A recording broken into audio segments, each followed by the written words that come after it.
First ever factory outlet Mukunda jewelleries Kukatpally Khammam Kothapet Somajiguda Hanamkonda and Suchitra. నమస్కారం. పంచతంత్ర కథలు చెప్పుకుంటున్నాం కదా, అందులో ఒక ప్రత్యేకమైన కథ చెప్పుకుందాం. పూర్వం ఒక అడవిలో వజ్రదంష్ట్రుడు అనే పేరున్న ఒక పెద్ద సింహం ఉండేదట. దానికి ఇద్దరు ఫ్రెండ్స్ సేవకులుగా ఉండేవాళ్ళు. క్రవ్యముఖుడు అనే ఒక తోడేలు, చతురకుడు అనే ఒక నక్క కూడా ఈ రాజుగా ఉన్న వజ్రదంష్ట్రుడిని ఆశ్రయించుకుని అతను ఏదైనా వేటాడితే అతను మిగిల్చిన ఆహారాన్ని తింటూ అతనికి సలహా సంప్రదింపులు చేస్తూ తోడుగా కంపెనీ ఇస్తూ ఉండేవాట. అయితే ఏమైంది, ఒకసారట ఒక ఒంటెల గుంపు ఆ అడవి దారిన వెళ్తూ వాట్లల్లో ఒక కడుపుతో గర్భవతిగా ఉన్న ఆ ఆడవుంటే దానికి నొప్పులొచ్చి సమూహంతో పాటు వెళ్ళలా, ఉండిపోయింది. అడవిలోనే ఉంది. నిదానంగా నడిచి వెళ్తూ ఉంటే ఇది ఆహారంగా పనికొస్తుందని భావించినటువంటి క్రవ్యముఖుడు, చతురకుడు రెండూ కలిసి వజ్రదంష్ట్రుడిని ప్రేరేపించిన ఒక ఒంట వచ్చింది. దాన్ని కొడితే బ్రహ్మాండమైన ఆహారం, వంట మాంసం రుచిగా ఉంటుందనేసరికి ఈ వజ్రదంష్ట్రుడు అనే సింహము ఎక్కువ వేటాడే పరిశ్రమ లేకుండా సులువుగా దొరుకుతుందని ఆ ఆడ ఒంటని కొట్టిందట.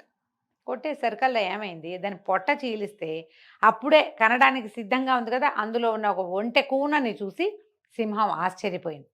ఒంటె పిల్ల ఉంది, పొజ్జలో ఉంది, ఇంకా కాసేపట్లో బయటకు వస్తుంది. అది దాని ఒరిజినల్ మార్గంలో రాకుండా ఈ సింహము, తోడేలు, నక్క పొట్ట చీల్చటంతో బయటకు వచ్చేసింది అనమాట. ఆశ్చర్యపోయిందట సింహం.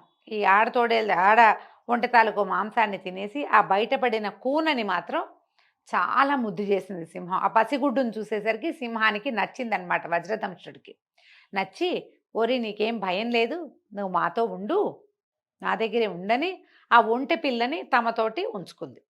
ఆ చిన్న ఒంటెకి చెవులు ముద్దుగా ఉన్నాయి, శంఖాల్లాంటి చెవులున్నాయని శంఖుకర్ణుడు అనే పేరు కూడా పెట్టి తనతో పాటే ఉంచుకుంది. ఆ శంఖుకర్ణుడు ఈ వజ్రదంష్ట్రుడు ఎక్కడికి వెళ్తే అక్కడికి వెనకాల పడి తిరుగుతూ వాళ్ళతో పాటే ఉండేది. క్రమంగా యవనావస్థకి వయసు పెరిగింది, అది పెద్దదైంది. ఒక 3-4-6 నెలలు గడిచేసరికి ఇంతున్న పిల్ల పెద్దదవదా, అలాగే అయ్యింది. సరే, ముగ్గురు కలిసి తిరుగుతూ ఉండేవాళ్ళు. ఈ తోడేలుకి, నక్కకి ఒంటె మాంసం మీద రుచి ఉన్నప్పటికీ రాజుకి పరమ ప్రీతి అవడం వల్ల ఈ శంఖకర్ణుని అవి ఏమీ చేసేవి కాదు.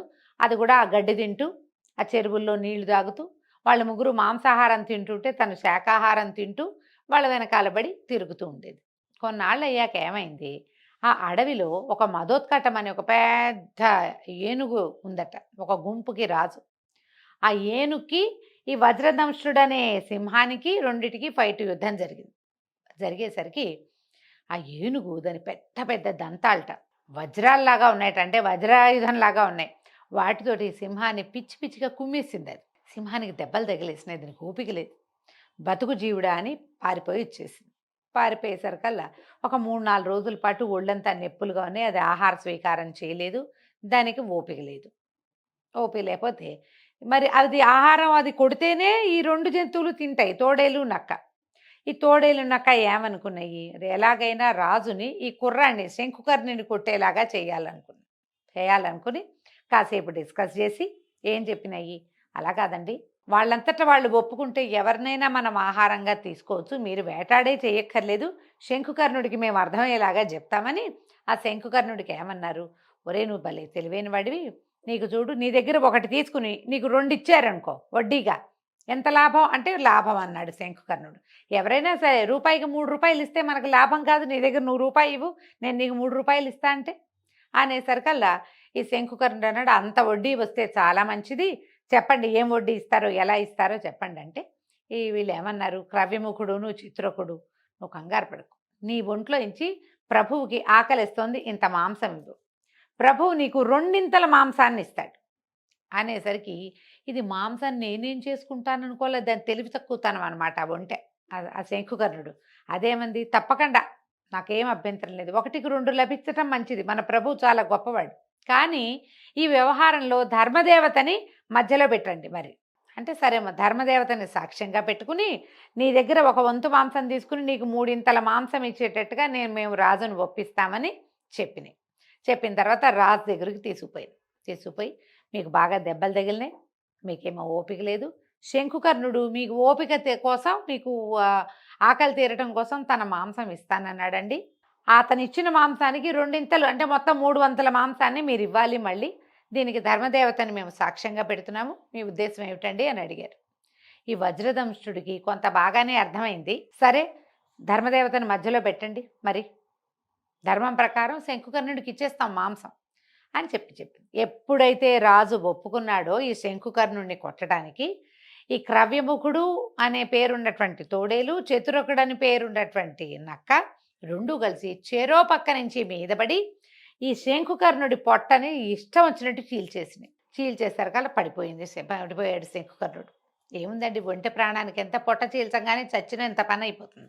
అది కాస్త గుడ్లు తేలేసి కింద పడిపోయింది.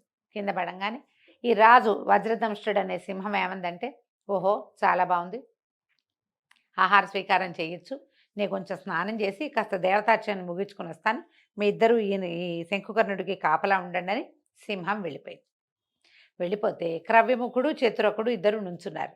ఈ చతురకుడు కనిపించింది, ఈ ఐడియా నాది, ఈ శంకుకర్ణుని పడగొట్టచ్చు అనే ఐడియా నేను ప్లాన్ చేసి నేను క్రవ్యముఖుడికి చెప్పి మేమిద్దరం కలిసి రాజుగారి దగ్గర వర్కౌట్ చేస్తే, ఇప్పుడు రాజు మొదటి తిని మేము తర్వాత తింటే ఎట్లా? ఒకటి. రెండోది, 3 భాగాలు ఎందుకు అవ్వాలి? ఇది రెండో పార్ట్, ఇది 3 పార్ట్స్ అయిపోతుంది. ఒకటి చూడండి, సింహం తినేస్తుంది, లయన్ షేర్ అంటాం. సింహాన్ని ఏమంటాం మనం? సింహభాగం అని చెప్పుకుంటాం తెలుగులో. ఇంగ్లీష్లో లయన్ షేర్ అంటారు. అంటే బిగ్గెస్ట్ షేరు లయన్ది, సింహాన్ని. 2 భాగాలు మిగులుతాయి, అందులోంచి మళ్ళీ దీనికి భాగం ఇవ్వాలి, ఎలాగైనా ఇది మొత్తం మనమే తినాలని చతురకుడు ఆలోచించి ఏమంది, ఓ క్రవ్యముఖుడా, నీకు అసలు ఆకలిస్తున్నట్టుంది, నీకు అసలే ఆకలికి ఆగలేని ప్రాణం, ఏదైనా కొంచెం తినేసి రాజుగారికి నేను ఏదైనా చెప్తాను అని చెప్పింది. చెప్పేసరికల్లా క్రవ్యముఖుడు అనుకున్నాడు, ఓహో రాజు వేరు, మేమిద్దరం క్లోజ్ ఫ్రెండ్స్, ఈ చతురకుడు నన్ను కవర్ చేస్తాడనుకుని గబగబా ఆ ఒంటె శరీరంలో మొహం తుడిచి గుండెకాయ పార్టు తినేసాడు. ఈ లోపల సింహం ఏమైంది, స్నానం చేసి దేవతార్చన ఏం చేసుకుంటుందో సింహం, అదేదో అర్చన ముగించుకుని వచ్చేసరికల్లా దగ్గరకు వస్తే ఏముంది, ఆ ఒంటె తాలూకు గుండె పార్టులో బొరియ పెట్టుంది, దాని పొట్ట ఆల్రెడీ చీల్చబడింది, పొట్టలోంచి దీనిలా గుండె తినేసింది. పిచ్చి కోపం వచ్చేసింది స్నేహం. ఈ సింహం పెద్దగా గర్జించింది, ఎవడ్రా దుర్మార్గుడు, ఇది ఒంటె శరీరంలో శంకుకర్ణుడి యొక్క గుండెని తిన్నవాళ్ళు ఎవరు, వాళ్ళు అంతు చూస్తాను నేను అనగానే క్రవ్యముఖుడికి ఉలుక్కుపడ్డాడు, భయం వేసింది. గబగబా చతురకుడి వైపు చూశాడు, ఏదో కవర్ చేస్తానన్నాడు కదా, అందుకని చూసేసరికల్లా చతురకుడు, ఏమిటో నీ పాటికి నువ్వు తినేసి నా వైపు చూస్తావు, నువ్వు చేసిన వెధవ పనికి ఫలితం నువ్వే అనుభవించాలి, చెప్పు రాజుకి ఏం సమాధానం చెప్తావు అన్నది. ఆనంగానే క్రవ్యముఖుడు హడిలిపోయాడు, అయ్యో బాబోయ్, ఇక్కడే నుంచున్నావంటే ఈ వెధవ కవర్ చేసేది ఎలాగూ లేదు, దుర్మార్గుడు, రాజుగారు కనుక మీద పడ్డాడంటే ఒక్క వేడుకు చంపేస్తాడు, ఒకటే దెబ్బ, పంజాబెట్టి కొడితే సింహం కొడితే తోడేలాగదు. బెదిరిపోయి క్రవ్యముఖుడు అక్కడి నుంచి పరిగెత్తేశాడు.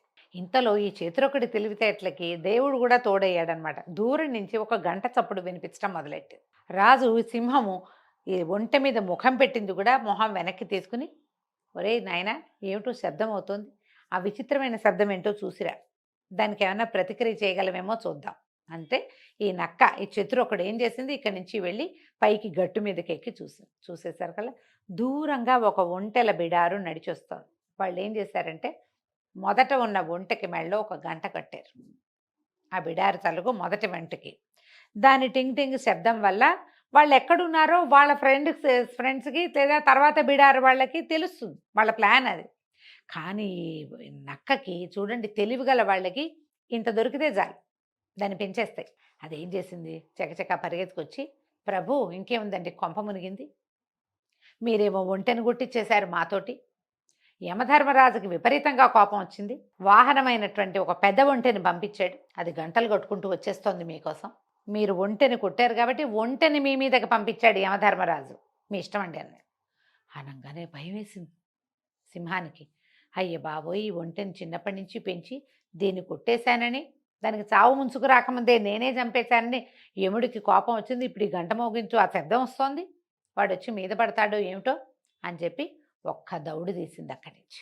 సింహం కూడా పరిగెత్తగానే, ఒంటెలు ఏం చేస్తాయి, ఒంటెలు ఏమీ చేయలేవు, వాటి దారిని పోతాయి కూడా. ఈ నక్క ఈ ఒంటె శరీరం దగ్గర కూర్చుని, ఈమె శంకుకర్ణుడి దగ్గర కూర్చుని చక్కగా ఫ్రెష్ మాంసాన్ని శుభ్రంగా ఆరగించి తర్వాత దాన్ని ఈడ్చుకుపోయి ఒక పొదల మాటను దాచిపెట్టుకుంది. తెలివితేటలతోటి ఇతరులకి ఆహారంగా ఉండవలసింది లేదా ఇతరుల వల్ల పంచుకోవాల్సింది అయినటువంటి ఆహారాన్ని తనొక్కటే తినే ప్లాన్ చేసుకుంది. తెలివిగా ఇలా చేయాలి. మాంసం తింటామని కాదు కథ. ఏదైనా సరే ప్రతిసారి ఒక స్పాంటేనిటీ ఉండాలి. మనది విజయం అవ్వాలంటే మనకి ఎంత స్పాంటేనియస్‌గా ఆలోచనలు వస్తాయి, ఎంత బాగా వాటిని ఇంప్లిమెంట్ చేస్తాము అనేదే చాలా ముఖ్యమైనది. ఇప్పుడు ఇందులో నక్క కన్నింగ్ మనకు తెలుసు. కథలో కూడా అదే కనపడుతోంది కదా! కన్నింగ్‌గా ఉండాలా? కన్నింగ్‌నెస్ కరెక్టా?